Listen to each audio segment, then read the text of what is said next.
Hello class 10th. Let's move forward with chapter electricity.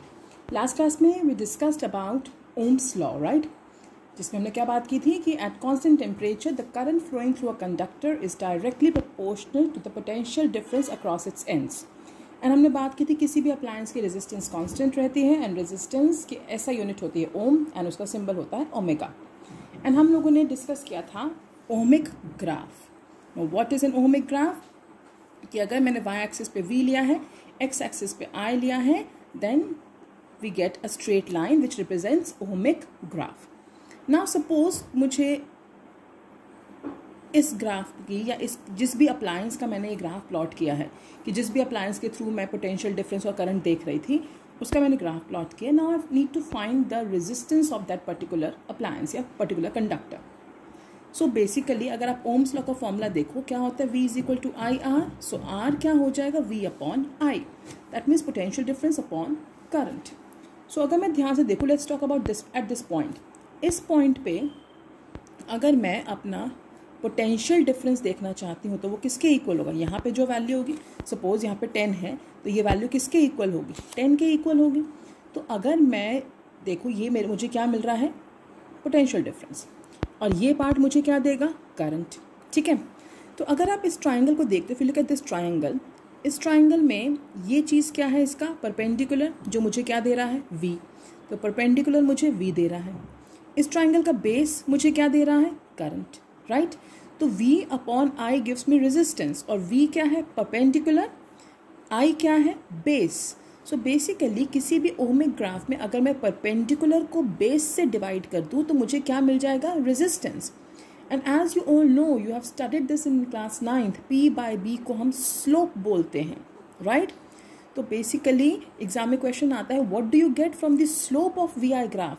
Slope of V I graph से हमें R यानी कि resistance मिलती है. ठीक है. चलिए अब मान लो यही ग्राफ मैंने थोड़ा सा उल्टा कर दिया, मैंने यहाँ I ले लिया, यहाँ V ले लिया. राइट. आएगा तो वो भी स्ट्रेट लाइन. अब अगर मैं देखूँ यहाँ पे तो मुझे परपेंडिकुलर क्या दे रहा है, करंट, और मुझे बेस क्या देगा, V. सो अगर मैं स्लोप निकालती हूँ इस ग्राफ की, मेरे पास परपेंडिकुलर अपॉन बेस, परपेंडिकुलर में I है, बेस में V है. सो ये एक्चुअली में क्या आ गया, रेजिस्टेंस का रेसिप्रोकल. तो VI ग्राफ की स्लोप से मुझे रेजिस्टेंस मिलता है, लेकिन IV ग्राफ की स्लोप से मुझे रेसिप्रोकल ऑफ रेजिस्टेंस मिलता है. ठीक है, क्लियर. अब हम बात कर रहे हैं द फैक्टर्स अफेक्टिंग रेजिस्टेंस. कौन कौन से फैक्टर्स पे रेजिस्टेंस डिपेंड करती है. There are 4 factors which affect resistance. Let's talk about them one by one. पहला फैक्टर है लेंथ ऑफ द कंडक्टर. क्या मतलब हुआ इस चीज़ का. सपोज मेरे पास 2 वायर्स हैं, एक की ये लेंथ है, एक की लेंथ बड़ी है, एक लंबी वायर है. सिंपल सा लॉजिक है भाई, यहाँ से यहाँ करंट जल्दी फ्लो कर जाएगा. इतना ज़्यादा डिस्टेंस कवर करने में कंपैरेटिवली थोड़ा सा ज़्यादा टाइम लगेगा. Right.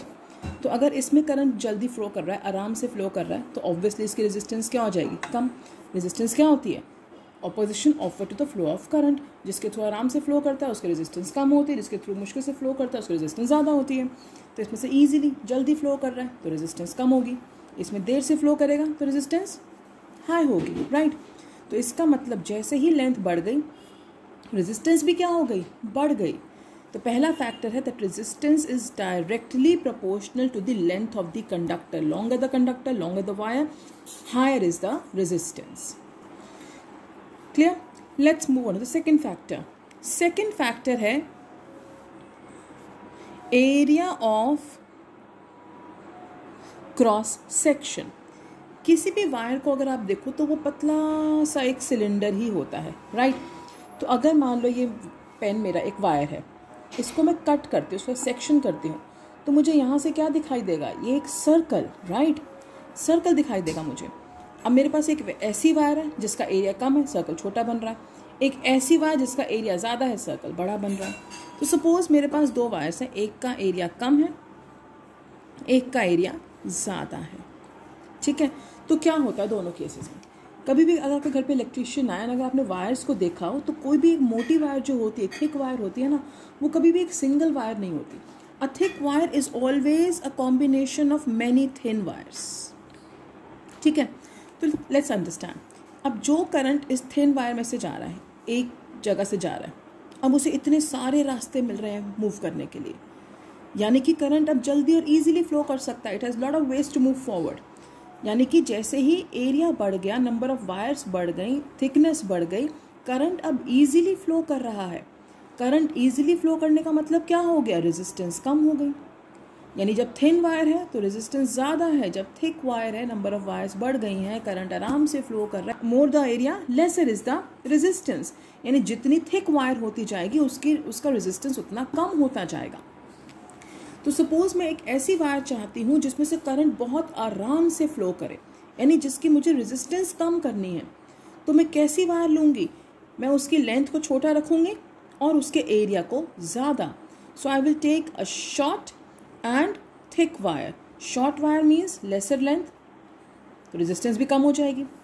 Thick wire means more area, तब भी रेजिस्टेंस कम हो जाएगी. तो जब रेजिस्टेंस कम हो गई तो करंट आराम से फ्लो कर रहा है. सो अगर मुझे किसी अप्लायंस के थ्रू करंट बहुत इजीली फ्लो करवाना है तो I will prefer a shorter and thicker wire.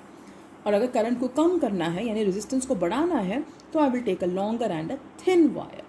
Correct. चलिए, third factor is temperature. Resistance is directly proportional to the temperature. जैसे ही डिवाइस हीट अप होता है, टेम्परेचर बढ़ता है, उसकी रेजिस्टेंस भी बढ़ जाती है. अब उसके थ्रू करंट इजीली फ्लो नहीं कर पाता है.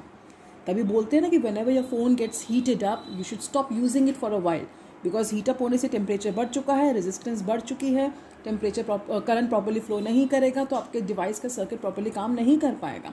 तो जैसे ही टेम्परेचर बढ़ता है रेजिस्टेंस बढ़ जाती है और करंट फ्लो नहीं कर पाता है. सो नाउ यू नो कि ओम्स लॉ में टेम्परेचर कांस्टेंट क्यों रखते हैं. अगर टेम्परेचर बढ़ जाएगा तो रेजिस्टेंस बढ़ जाएगी, करंट फ्लो नहीं करेगा, पोटेंशियल डिफरेंस भी कम हो जाएगा, because they directly proportional, right. So resistance is directly proportional to temperature. And the last factor is nature of material. Obviously अगर कोई मटेरियल एक गुड कंडक्टर है तो उसमें से करंट फ्लो कर रहा है, यानी उसकी रेजिस्टेंस क्या होगी? कम. कोई पुअर कंडक्टर है, इंसुलेटर है, तो उसमें से करंट फ्लो नहीं कर रहा, यानी रेजिस्टेंस क्या होगी उसकी? ज़्यादा. सो ये 4 फैक्टर्स हैं जिन पर रेजिस्टेंस डिपेंड करती है. Directly proportional to length, longer the wire, more the resistance. Inversely proportional to area of cross section, thicker the wire, less the resistance. And to get low resistance, we should always select a short and thick wire.